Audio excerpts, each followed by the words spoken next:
जळगाव जामोद तालुक्यातील पिंपळगाव काळे जिल्हा परिषद सर्कलमधील काँग्रेसचे माजी जिल्हा परिषद अध्यक्ष प्रकाश पाटील हे काही महिन्यापासून या न त्या कारणानं सतत चर्चेत आहेत. नुकतेच पिंपळगाव काळे येथील श्रीमती शांताबाई राऊत या विधवा महिलेनं प्रकाश पाटील यांच्या विरोधामध्ये शेतातील 500 ब्रास मुरूम अवैधरित्या चोरून नेल्याची तक्रार जळगाव जामोद पोलीस स्टेशनमध्ये दाखल केली होती. मागील काही महिन्यापूर्वी सुद्धा येथील नागरिकांनी प्रकाश पाटील यांच्या विरोधामध्ये जळगाव पोलीस स्टेशनला अदखलपत्र गुन्हा दाखल केला होता. ही घटना ताजी असतानाच पुन्हा एकदा शांताबाई राऊत स्थानिक पिंपळगाव काळे येथील महिलेनं आपल्या मालकीच्या शेतातील 400 ते 500 ब्रास मुरूम जेसीबीनं उत्खनन करून चोरून नेल्याची तक्रार जळगाव पोलिसांमध्ये दाखल केल्यानं काँग्रेसचे माजी जिल्हा परिषद अध्यक्ष प्रकाश पाटील हे आपल्या पद आणि राजकीय ताकदीचा गैरवापर करत असल्याची चर्चा परिसरात होताना दिसत आहे. सदर तक्रारदार महिलेच्या करणवाडी शिवारातनं गैरअर्जदार प्रकाश पाटील यांनी उत्खनन करून शेतात मोठे मोठे खड्डे तयार केल्यानं शेतीचं मोठ्या प्रमाणात नुकसान झाल्याची माहिती तक्रारीत देण्यात आली आहे. त्यामुळं गैरअर्जदार यांनी केलेल्या गैरकायदेशीर आणि अवैध कृत्यामुळं त्यांच्याविरुद्ध तात्काळ कायदेशीर कार्यवाही होऊन न्याय मिळण्याची मागणी या महिलेनं दिलेल्या तक्रारीतनं केली आहे. तक्रारदार महिला शांताबाई राऊत आणि त्यांचा नातू यांचे काँग्रेसचे नेते प्रकाश पाटील यांच्याशी झालेला संवाद हा सोशल मीडियावर व्हायरल झाला आहे. सदर ऑडिओ संभाषणाची NTV न्यूज पुष्टी करत नसलं तरी ऑडिओ कॉल रेकॉर्डिंग करून गैरअर्जदार यांनी शेतात अवैधरित्या उत्खनन केल्याचं वास्तव समोर येत आहे. शांताबाई तुळशीराम राऊत माही शेती पाण्यानं महापुरानं वाहून गेली. अर्धी शेती वाहून गेल्यामुळे मी ते वहीत नव्हती.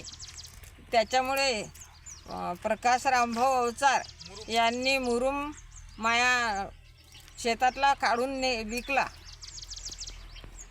गट नंबर काय तुमच्या शेतीचा? करंगवाडी शिवार 83 गट नंबर.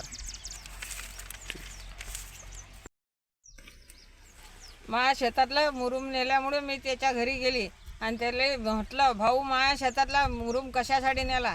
तर तो मला म्हणायला लागला की बा तू अठून निघून जाय, मी काही नेला नाही, शेतातला मुरूम नेला नाही, काही नेला नाही, आणि नेलाशीन बी तरी मी भरपाई करून देईन असं म्हटलं. असं म्हणून मी वाट पाहता पाहता थकून गेली व मा पोरग्याला घेऊन गेली. मा पोरग्याला धक्के मारून त्यांना लोटून दिलं की चाल भडव्या तुले कशाचं रे, तू मुरूम पुरूम. माझ्या पोराला धकलून दिलं, मला बी धकलून दिलं, मला शिवीगाळ केली. मग आज 70 वर्षाचं वय आहे मा. हे सरकारनं मला न्याय द्यावा. पोलीस स्टेशनला बी रिपोर्ट केला, तहसीलदाराकडे दिली, हे तक्रार सगळ्या 3-4 कडे दिली मी ना. याचा न्याय नाही मिळल्यास मी याचं माझ्या जीवनाचं काही झाला तर जबाबदार सरकार राहील. हा काका, हॅलो, परिणय राऊत बोलायला म्हटलं काका. हा बोल. ते भरती आणून टाकून राहिले तुम्ही ते ऑरेजच्या गड्डीत?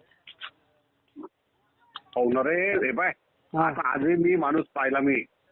अरे काय मग लोंढा आल्यावर आणि ते काय हे झाल्यावर करते का बापा, की आता ट्रॅक्टरने जात तिकडे? करतो मावशी, ते करतो.